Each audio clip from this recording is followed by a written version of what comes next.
responsibility. Yes, you can. Absolutely. You have to. You're duty bound to take responsibility for that. Right now, let's go across to our old friend Ruben Mascarenhas साहब, one of our favorite politicians from the Aam Aadmi Party. इस वक्त हमारे साथ है रुबन साहब. नमस्कार. नमस्कार RKB, नमस्कार प्रदीप नंदियाल जी, कैसे हैं? नमस्कार सर. So अरविंद जी मेरी उम्मीदों के बावजूद अभी तक जेल में सर. मनीष साहब भी जेल में. मनीष सिसोदिया साहब, उनकी तो जुडिशियल कस्टडी बढ़ा दी गई है 15 जुलाई तक. और सत्येंद्र जैन साहब, क्योंकि अभी उनके 2.5 साल पूरे होने वाले हैं, तो एलजी साहब ने एक और इंक्वायरी ऑर्डर कर दी उनके खिलाफ. मतलब ये क्या है कि किसी भी तरीके से आम आदमी पार्टी के नेताओं को जेल से बाहर नहीं आने देना. क्या is that the strategy? Ruban Mascarenhas साहब जरा कुछ बताएं इसके बारे में. आरकेबी साहब, जैसे आपने ठीक कहा कि तानाशाह मोदी और दूसरे जो शाह हैं, अमित शाह, वो एक तरफ से आम आदमी पार्टी को उनको कैसे भी करके खत्म करना है, क्योंकि जाहिर बात है जब बात आती है ईमानदारी की वो मैच नहीं कर पाते हैं. जब बात आती है काम की, राजनीति की, उनके पास कुछ दिखाने के लिए है नहीं. और आम आदमी पार्टी उनके लिए एक थ्रेट, जैसे फॉर एग्जांपल अगर 10 साल में किसी पार्टी ने ग्रो किया है मोदी सरकार के कार्यकाल में, तो वो केवल आम आदमी पार्टी है. और ये बीजेपी को पच नहीं रहा है. और इसीलिए चाहे वो अरविंद केजरीवाल जी को प्रताड़ित करना हो या सीबीआई ईडी का दुरुपयोग हो कि एक केस में अगर उनको बेल मिल रही है तो एक दूसरा केस सौंपो, तो ये जो पुरानी शरारतें हैं, और चाहे ये जो भी पैतरे आजमाएं, जनता हमारे साथ है. और हमें संविधान में और देश की न्यायपालिका में पूरा भरोसा है. लेकिन ये दुख की बात है कि बीजेपी ने कोई सबब नहीं लिया है अपने लोकसभा के परफॉर्मेंस से. हमें ये लगा कि कहीं ना कहीं बीजेपी का एरोगेंस कम होगा, बीजेपी थोड़ा सेंसिबली काम करेगी. लेकिन बीजेपी का मॉडल वही है कि बीजेपी और मोदी और शाह जानते हैं कि अगर वो पावर से अगर पावर उनसे छीन लिया जाता है तो वो केवल रास्ते पे ही नहीं, वो जेल में चले जाएंगे. और वो जेल में ऐसे जाएंगे कि कभी निकलेंगे भी नहीं. तो एक तरफ से ये विपक्ष को खत्म करने की साजिश तो है ही, लेकिन जिस प्रकार से, जैसे आपने एलजी की बात की, आई मस्ट टेल यू कि दिल्ली में आज दिल्ली सरकार का पूरा काम एलजी ने ठप कर दिया है. ना तो अफसर मीटिंग में आते हैं, ना तो कुछ चीजें होती है, कुछ ना कुछ. जैसे गवर्नर होता है, सरकार जो होती है लोगों के लिए होती है, लोगों के कामों के लिए होती है. लेकिन एलजी साहब तो वहां पे बैठे हैं ये डिसाइड करने के लिए कि, या ये ढूंढने के लिए कि कैसे इनको प्रताड़ित करें, कैसे सरकार के अच्छे काम को रोके, कैसे इनके काम में रोड़े डालें. बस वही हो रहा है दिल्ली में. पर जनता देख रही है. और और जिस तरीके से as a student of law मैं आपका ध्यान आकर्षित करना चाहूंगा कि भारत के जूरिस्प्रूडेंस में पहली बार, it is for the first time in independent India that somebody's bail was stayed without the bail order being made available. It wasn't stayed. जानकारी तो होगी. It wasn't stayed. No, it was paused. The word used was paused. I put it on pause.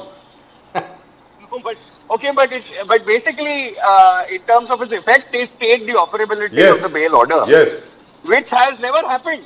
अगर bail order नहीं आता तो आप bail order जब आता है, मतलब आने तक के लिए आपको रुकना है और उसके बाद ही आप चैलेंज कर सकते हैं. तो ऐसे कैसे कि हाईकोर्ट ने बिना बेल ऑर्डर देखे उसके ऊपर रोक लगाई. It had not even been posted on the website. Quite right. Yes. That is number one. एक तो वेबसाइट पे उन्होंने अपलोड नहीं किया था. दूसरी बात, एक जो बेसिक वकालत है, there is something called recusal, not before me. अगर if tomorrow you are the judge and I am your old friend, I will say नहीं, I can't appear before RKB because हमारे घर के रिश्ते हैं. He won't be able to be objective when it comes to me. तो ये जो ED का जो काउंसिल था, उनके बड़े भाई जज थे, हाईकोर्ट में जज थे. तो ये कैसे, ये बिना रिक्यूजल के कैसे हुआ? तो आई थिंक ये इट इज सैड कि बीजेपी और मोदी के कार्यकाल में ये सब कुछ हो रहा है, लेकिन अति हो गई है, अति की भी अति हो गई है। और हम भगत सिंह जी के चेले हैं, हम डॉक्टर बाबा साहेब अम्बेडकर के चेले हैं, और हमारा जो आंदोलन है हम जारी रखेंगे। और जनता Ruben देख रही है। Mascarenhas team, Prime Minister Modi in the Parliament talked about आम आदमी पार्टी और कांग्रेस के रिश्ते।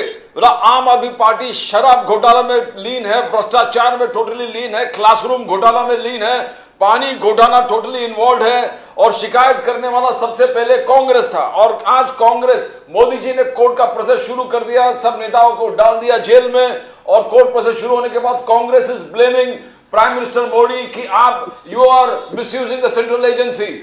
नाउ इसे ये क्या है, घोटाला हुआ, कांग्रेस ने चार्ज लगाया, हमने अरेस्ट कराया, अब हम कैसे, हम how are you accusing prime minister Modi? नहीं, I tell you how we are accusing prime minister Modi. अगर आपके पास सबूत है, अगर आपके इन्वेस्टिगेशन के चलते मनी ट्रेल आपको मिली, कोई मनी रिकवर आपने किया, तो ठीक है, ट्रायल रख लो ना। एक तो आप ट्रायल डिले कर रहे हैं, आप तारीख के ऊपर तारीख लिए फिर रहे हैं कि what is basically the prosecution case in the so called तथाकथित शराब घोटाला। The prosecution is essentially saying that it is taking longer to investigate. इतने समय आपने इन्वेस्टिगेशन कर लिया, आपके हाथ में कुछ नहीं आया, आपको जैसे कि तैसे आपको एक पॉलिटिकल केस में मतलब एक पॉलिटिकल प्रिजनर को आपको जेल में कैसे भी रखना है। Understand this, has their any recovery happened? Zero. Has there any money trail been established? Zero. So अगर Modi ji is saying how am I to be blamed? Have a fast trial. You don't want to have a fast trial because you know the trial will exonerate.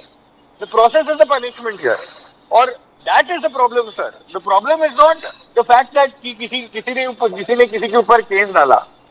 The problem is कि how the political opposition के खिलाफ selectively cases दर्ज किए जा रहे हैं।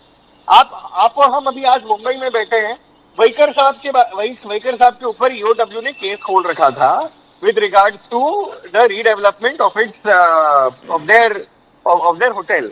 अभी वो conveniently they filed a C summary report for closure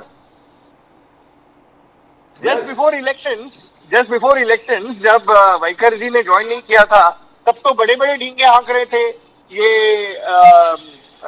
BJP के, चाहे वो फडणवीस जी हो या यहाँ पे किरीट सोमैया जी हो या आशीष शेलार जी हो, बहुत प्रेस कॉन्फ्रेंसेस ले रहे थे।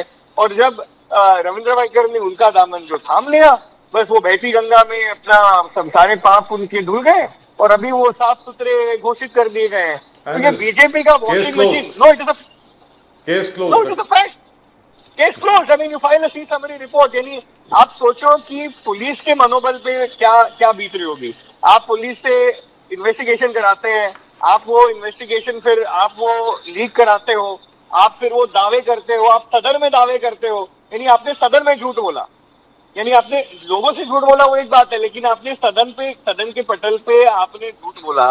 तो ये बीजेपी की वॉशिंग मशीन तो दिखाई दे रही है। तो मोदी जी, देखो क्या है कि मोदी जी बौखलाए हुए हैं। मोदी जी को पहली बार उनके इतने लंबे कार्यकाल, चाहे वो गुजरात के मुख्यमंत्री हो या देश के प्रधानमंत्री हो, उनको अभूतपूर्व बहुमत की आदत है। और क्योंकि अभी अभूतपूर्व बहुमत नहीं है, he has to go through the process of consultation जिनकी उनको आदत नहीं है। he has to go through the due process of discussion जिनकी उनको आदत नहीं है। he has to go through the due process of engaging with the opposition जिसकी उनको आदत नहीं है। और उनकी बौखलाहट में ये सारी चीजें बोल रहे हैं, एक बनाम एक। और यूपी में तो हम देख रहे हैं ना, आपने पूछा, इसके पहले जो वक्ता थे, आपने पूछा कि लालू जी की भविष्यवाणी क्या सच निकलेगी। मुझे पता नहीं है कि अगस्त में कि क्या, पता नहीं उनका क्या गणित है। लेकिन जिस प्रकार से चंद्रबाबू नायडू जी डिमांड कर रहे हैं, जिस प्रकार से नीतीश जी की खोखली उनकी सरकार जो है सबके सामने आ गई है, हर रोज ऑन एन एवरेज 3 या 4 ब्रिजेस बिहार में ढह रही है।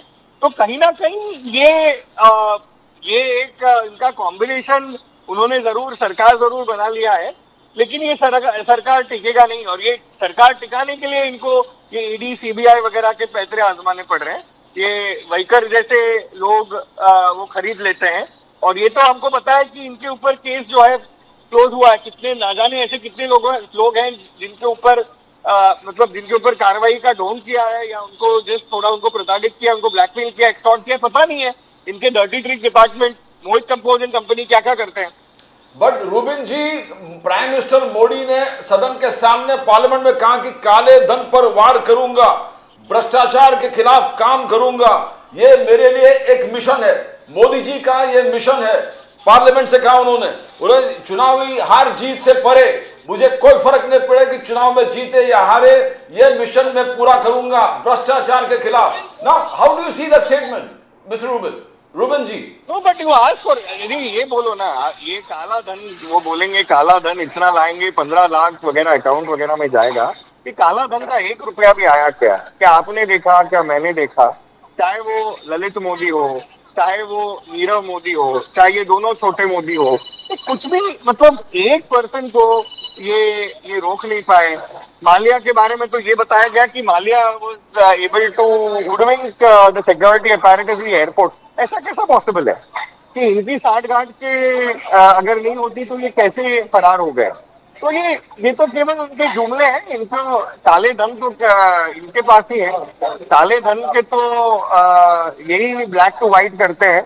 इनकी सरकार इस चीज के लिए फेमस हो गई, तो ये तो केवल उनके जुमले हैं, इनके पैसे हैं, इनका कुछ Ruben साहब, 5,000 teachers have been transferred in Delhi within one day. It is sad. 5,000 teacher sir, तो मतलब स्कूल बंद करने का इरादा है? सर स्कूल ना केवल उनको स्कूल बंद करना है, ना केवल उनको स्कूल बंद करना है, उनको पूरी की पूरी जो शिक्षण प्रणाली है, जो शिक्षा की क्रांति लाई है दिल्ली सरकार ने, अरविंद केजरीवाल की सरकार द्वारा, मनीष सिसोदिया के काम द्वारा, आतिशी मैडम के काम द्वारा, उनको ठप करना है। और ये याद रखिए, ये पहली बार ऐसे टीचर्स हैं जिनको टीचर ट्रेनिंग में भेजा गया, जो ऑक्सफोर्ड गए, जो हार्वर्ड गए, जो वहां पे सीख करके उनका हमने मनोबल जो है बढ़ाया।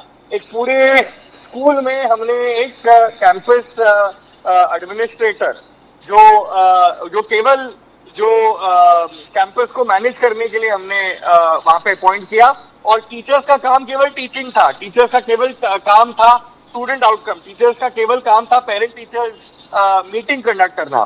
तो ऐसे इतनी रेवोल्यूशनरी, क्योंकि साल ब साल दिल्ली के स्कूल्स आउट परफॉर्म कर रहे हैं किसी भी प्राइवेट स्कूलों को, और ये उनसे नहीं पतरा, और इसीलिए उनको भारत के युवाओं का जो उज्जवल भविष्य, अरविंद केजरीवाल की आम आदमी पार्टी 16 लाख जो बच्चे पढ़ते हैं, उनका उज्जवल भविष्य उनसे पच नहीं रहा, और इसीलिए उनको ये बंद कर रहा है। उल्टा मुझे तो ये लगा था कि मोदी में थोड़ी भी अगर अकल होती, वो ये कहते कि अरे अरविंद जी ने यहाँ पे दिल्ली में किया, हम दूसरे स्टेट्स में करें।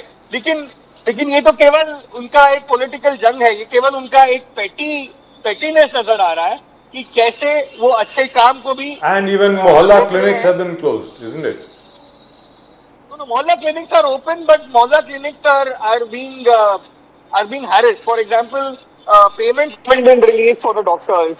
एक तरफ से उनको कैसे भी करके सरकार को बंद करनी है, और एक कहीं ना कहीं यहाँ पे मैं आपके माध्यम से ये कहना चाहूंगा कि we were expecting that the Supreme Court would urgently hear the challenge to the JNCTD amendment which was brought in by the government of India to circumvent the Supreme Court judgment upholding the separation of powers to the elected government of NCT Delhi. So this is highly problematic that something like this is happening. But they still haven't been able to constitute a bench to hear that, which is sad. No, it is I find it sad. It is absolutely sad. As a student of constitutional politics, we hear of such landmark cases. And what is the use of the basic structure of the constitution if we cannot? Yes. No, this is a landmark. Pradeep ji, one second. No, this is a landmark. What I'm trying to say, this is landmark that I will not hear. I will not hear when I'm supposed to hear. It's my duty to hear, but I will not hear. That's a landmark judgment. No, over here, what I would like to ask you is this. The Supreme Court, they'll take their own time. God knows when they'll hear it. I hope they hear it soon. And they are able to give a proper direction to the government of India that, hey, listen, we've already given a judgment and that judgment stands. But what I'm getting at is this. Schools being destroyed, mohalla clinics being sought to be destroyed.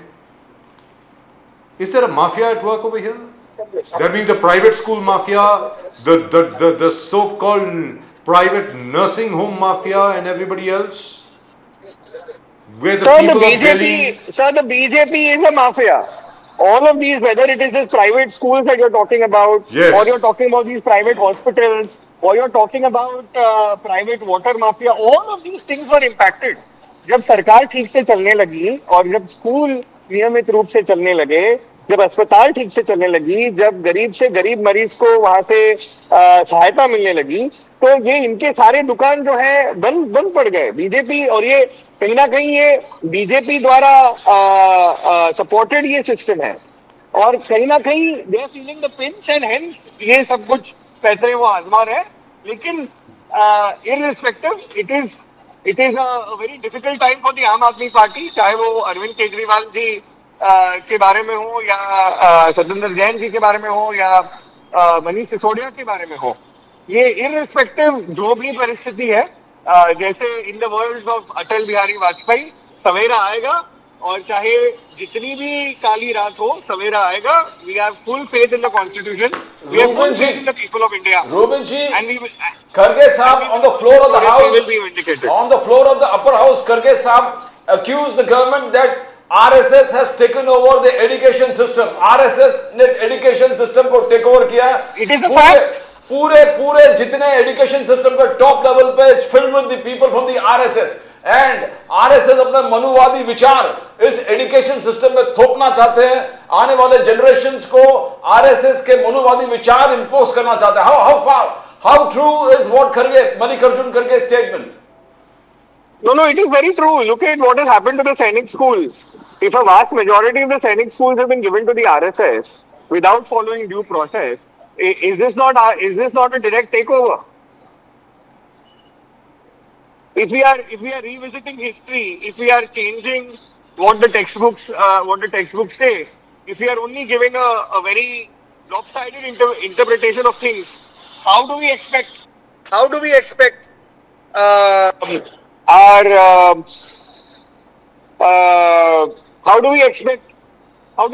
to proceed? I mean, how do we expect to hone young minds? How do we expect to prepare young minds for the future? So clearly, this has been the RSS game plan since long, and Modi has finally given them a free run. But more than anything else, right now, Modi 3.0 को देखो. Modi 3.0 के पहले दिन पे NEET scam हुआ, मतगणना के दिन नीट स्कैम हुआ, मतगणना के दिन नीट का अनाउंसमेंट हुआ कि इसके चलते लोग उस पर उनका ध्यान नहीं जाए. लेकिन आप देखिए कितने लाखों बच्चों के जीवन के साथ ये खिलवाड़ कर रहे हैं, पूरे देश के स्वास्थ्य प्रणाली के साथ ये खिलवाड़ कर रहे हैं. और एक तरफ से चाहे वो नीट स्कैम हो, या ट्रेन का वो हादसा हो, या मणिपुर में चल रहे उपद्रव पे इनका मौन हो, तो बीजेपी टोटली बौखलाई हुई है.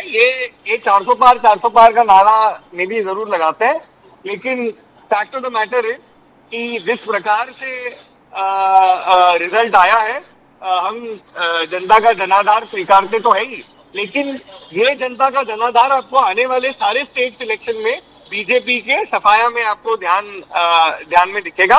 और इससे ये बौखलाए हुए हैं, और ये सारी चीजें, चाहे वो अरविंद जी को अंदर बरकरार रखना हो, या दूसरे पैतरे आजमाना हो, ये उनके बौखलाहट का सीधा मोदी जी ने राहुल गांधी पे आरोप लगाया कि आप कहा हिंदू हिंसक है. ये है आपका सोच, ये है आपका संस्कार, ये है आपका चरित्र, और ये है जो नफरत आपके दिल में हिंदुओं के प्रति है. ना how do you see Prime Minister Modi's accusation? So I think Pradeep ji and RK भी, I think all of us speak very good Hindi. और राहुल गांधी जी ने ये नहीं कहा. आप देखिए, वो उसको तोड़ मरोड़ के चाहे कुछ करना कुछ भी कहे, लेकिन यही बात अरविंद जी कहते थे जो आज राहुल गांधी जी कह रहे हैं. अरविंद जी ये कहते हैं कि मैं भी हिंदू हूँ, कि केवल हिंदुओं का ठेका बीजेपी और मोदी ने नहीं ले रखा है, और हम सब हिंदू हैं. अगर कुछ लोग हिंदू हैं धर्म से, मैं हिंदू हूँ संस्कृति से.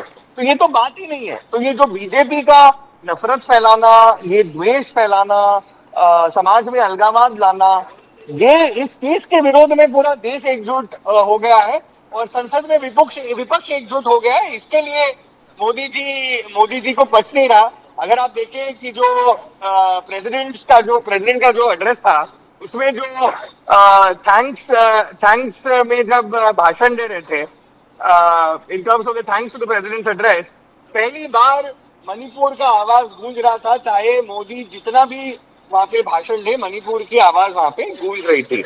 तो ऑल सेड एंड डन ये लोकतंत्र के लिए बहुत अच्छा है, संसद के लिए बहुत अच्छा है और आने वाले दिनों में आपको इसका परिणाम आने वाले स्टेट इलेक्शंस में जरूर देखने को मिलेगा। खासकर महाराष्ट्र में मैं भविष्यवाणी कर रहा हूँ कि बीजेपी एकदम साफ हो जाएगी। देवेंद्र फडणवीस यहाँ पे बहुत ही हेटेड कैरेक्टर के रूप में बन के उभरे हैं। तो दैट इज इट। और अभी आने वाले दिनों में आपको इसका लेकिन सर ये बताएं मिलेगा। जनाब रूबेन मास्केरेनस साहब, आज की तारीख में जिस प्रकार से जितनी भी विपक्षी पार्टियां हैं और इंडिया अलायंस के जितने भी पार्टनर्स हैं, उनकी तरफ से जो शोर मचाना चाहिए था अरविंद केजरीवाल जी को लेकर के, वहां पर लगता है थोड़ी सी चुप्पी है। उसके पीछे क्या राज हो सकता है सर? उसके पीछे क्या वजह है, बताएं। नहीं, आई थिंक अभी भी I think all said and done. I know आप क्या बोल रहे हैं, परसेप्शन से तो वही लगता है, लेकिन I believe in the coming days आपको बहुत ही जोर शोर से ये मामला दिखता हुआ नजर आएगा। एंड अरविंद जी ने हमेशा ये सिखाया है हमें कि देश सर्वोपरि है और पार्टी तो बहुत छोटी चीज है देश के सामने। तो I think all said and done विपक्ष एकजुट होगा और आपको ये आने वाले दिनों में संसद में let's hope mister Kejriwal gets bail on July 17। Robin ji, Dharavi project में आपने रीडेवलपमेंट प्रोजेक्ट में आम आदमी पार्टी मुंबई ने अहम रोल निभाया विरोध करने में। धारावी रीडेवलपमेंट हो गए, एयरपोर्ट लैंड रीडेवलपमेंट हो गए। नाउ अडानी अंबानी मोनोपोली जो आप लोग फाइट कर रहे थे, और एक एडिशन आ गया कि डेयरी डेवलपमेंट लैंड के 20,000 करोड़ के प्रॉपर्टी फिर अडानी को दे दिया। ये मोनोपोली चल रहा है, continuous monopoly of Adani and Ambani. Now how you going to fight it, Robin जी?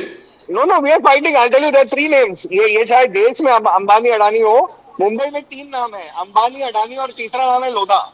और मैं बहुत ही जिम्मेदारी से ये कह रहा हूँ कि आप जुहू में देख लो जो रीडेवलपमेंट हो रहा है, और लोधा की साठगांठ से जो redevelopment rights for almost 13,000 crore they have been given for 888 crores. The old Centaur. You're talking about the old Centaur. Sorry? You're talking about the old Centaur Hotel, later on Tulip Star. जी. No. I'm talking of the place next to Centaur Hotel. The place behind. No, sir. It is the Centaur Hotel. I lived there. It is the Centaur Hotel, which was later on Tulip Star. Then after that, V Hotels. It is the same thing. Okay. I will. Okay. No, but I think it is a shame that. It used to belong to Mr. Ajit Kerkar. It used to belong to Mr. Ajit Kerkar, and now there is a whole controversy which has erupted as to how it has been given. जी अब आप बोलें sir, please. I was just saying that Lodha is the guardian minister of Mumbai. Yes. And Lodha has to protect the interest of Mumbai, its citizens, Mumbaikars, Correct. and the poorest of the poor. But Absolutely. rather than that, Lodha is running a government for the builder, for the well-being of the builder, and that is sad. Now this is how are you going to fight this monopoly? Adani, Ambani और अभी Lodha? No, we will fight. Already ये जो बड़ा तमाचा मुंबई ने तो मार ही दिया BJP को, और ये इससे बड़ा तमाचा आपको आने वाले विधानसभा के चुनाव में समूचे महाराष्ट्र में देखने को मिलेगा, और खासकर मुंबई में बीजेपी तड़ीपार हो जाएगी। और जो 300 एकड़ का जो ग्रैंड पार्क बना रहे एकनाथ शिंदे जी, बोले the lungs of Mumbai that Eknath Shinde ji the CM is creating, do you appreciate that और you think that's a big scam? No, first of all, that is a heritage property, and second is it has to be an open space. वहाँ पे structures को build कर रहे हैं, जो open space है आप उसको बरकरार रखिए। आप पब्लिक एक्सेस के लिए वहाँ पे आप पॉलिसी ला सकते हैं, आपको केवल वो महालक्ष्मी रेस कोर्स के लैंड के ऊपर आपको आपकी आंख बनी हुई है, because more than anything else अगर मैं आपको पूछूं, कल कलामिटी हो जाए, कल अगर डिजास्टर मैनेजमेंट के रूल्स के अनुसार, where is the large open space in south Mumbai for people to gather other than the Wankhede Stadium? So between Wankhede Stadium and north of and Bandra, there is no open space like that. This is the only open space. तो I think कहीं ना कहीं यहाँ पे short sighted इनकी myopia दिखाई दे रही है कि कैसे भी करके वो मुंबई के सारे जो संसाधन है, और मैं आपका ध्यान आकर्षित करना चाहूंगा कि बीएमसी के election, and this is the most important thing, BMC के इलेक्शन 2 साल से नहीं हुए हैं, ये तीसरा साल हो रहा है बीएमसी के इलेक्शन वहां पे उन्होंने लिए नहीं है. And this is not something just with regards to Mumbai, this is something which is happening all over Maharashtra. As of 1st January 2024, there is not a single municipal corporation which has public representation in Maharashtra. That's right. And if that is not enough, the 91,000 crores was our fixed deposit. That has now come down to 81,000 crores. 10,000 crores has been spent in useless illumination and beautification and street furniture, which is a joke. Whatever the revenue that is basically being made, the revenue is being underreported, the revenue is being siphoned off. This is a mega scam, and this is perpetrated by the BJP and by Eknath Shinde government. And paintings on walls which have already started to look really filthy. No, paintings on walls and more than anything else, till date, okay, there has always been corruption in BMC. I am not saying that there was no corruption prior to this. But never was it that you made a builder the guardian minister of the city, and the builder started operating from the office of the municipal That's commissioner. right, he did. I mean, how shameful it is for any administration, for any government. This is pathetic levels of democracy. Right, Ruben, thank you very much for joining us. But before you leave, what do you expect will happen on July the 17th? I hope Arvind gets bail. I hope Mr. Kejriwal I gets am bail. confident. I am confident Arvind will get bail, and I am confident that whatever miscarriage of justice that we saw happening in the High Court will be reversed by the Supreme Court.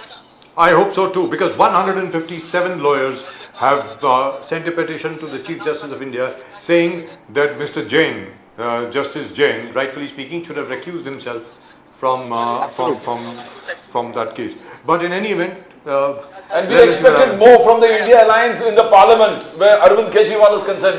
We honestly thought that you will put the Pradeep, Parliament to fire. No, we are in touch.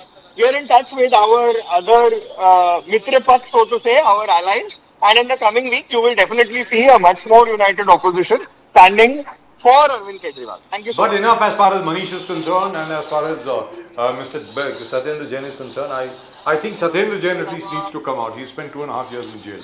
But that I hope so. But in any event, Ruben, thank you very much for joining us. Great pleasure. Thank you so As much. Thank you so always, much. Thank you so talking to much. Thank you very much. Namaskar. Oh, the Gujarat Samachar has carried something about the new Lodha project, the demolition of the old center. आपने सबसे पहले बोला कि देखो यार, you told us the Tilum is gone. Tilum Tower is gone. Mr. Lodha has taken it over. And then Why, they're already demolishing A it. front company in which his sons are directors. Yes, and then उसका demolition चल रहा है साहब. बिल्कुल.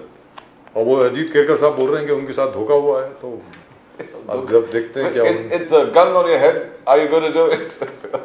This comment is. But the very unfortunate part is Ajit's Kerkar sahab's son, Peter Kerkar, is in jail For. the same PMLA thing, and So that's it. in the matter of Cox and Kings, and So it's. I He was don't even forced know. to probably hand it over. I don't even know where to begin and where to end. But there was a lovely hotel, by the way. There was a really beautiful landmark hotel of the ITDC, the Centaur, old Centaur. We've been there so many times. Really and truly lovely. I think it was the largest hotel in terms of area in Mumbai. But you're happy that you stay there, neighborhood, and you hope that Mr. Lodha will extend his empire to your building. Not taking with a gun on your head, but It's very amicable the new solution. flats, which will be about 10,000 square feet each, are selling at about, at the moment, 1,30,000 to 1,40,000 rupees per Yes. square foot. So, well, that's just about it. That is just about it as far as tonight's show is concerned. आज के show में सिर्फ इतना ही. He We'll of course reminds be me back Irish with you. well. That's right. और subscribe जरूर करें channel को भाई. अब तो घंटी भी बज गई है. जरा सब्सक्राइब कीजिए. Please subscribe to the channel. It is your channel. आपकी बात जो है हम लोगों के सामने रखते हैं. मैं उम्मीद करता हूं कि आप चैनल को सब्सक्राइब करेंगे और अपने कमेंट जरूर भेजते रहेंगे. जहाँ तक प्रदीप जी और मेरा सवाल है, we'll of course be back with you again tomorrow. And that's it. आप सब लोगों को नमस्कार. जय हिंद, जय महाराष्ट्र, जय भवानी, जय शिवाजी, वंदे मातरम. Vande Mataram. जय सिया राम, हर हर महादेव. Har Har Mahadev.